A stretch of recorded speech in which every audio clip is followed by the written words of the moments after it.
এই যে হোলিকা উৎসব, হোলি পূর্ণিমা বলা হয়, হোলি নামটা কোথা থেকে এলো জেনে নিন। ভক্ত প্রহ্লাদের বাবার নাম ছিল হিরণ্যকশিপু আর পিসির নাম ছিল হোলিকা। এই হোলিকার নাম অনুসারে হোলি পূর্ণিমা। কেন? ভক্ত প্রহ্লাদ ভগবানকে ডাকে, হিরণ্যকশিপুর ভগবানের বিরুদ্ধে যায়।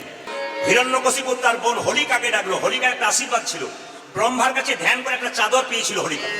ব্রহ্মা বলেছিল এই চাদরটা গায়ে নিয়ে তুমি আগুনে প্রবেশ করলে তুমি কোনদিন পুড়বে না। ওই জন্য হিরণ্যকশিপু সঙ্গে সঙ্গে বললো, হোলিকা তুই প্রহ্লাদকে কোলে করে নিয়ে আগুনে ঢুকে যা, তুই বেরিয়ে যাবি, ও পুড়ে ছাই হয়ে যাবে।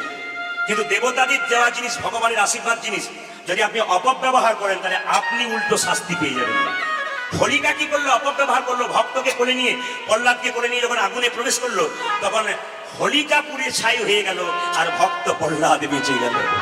এর থেকে কি শিখলেন আপনারা?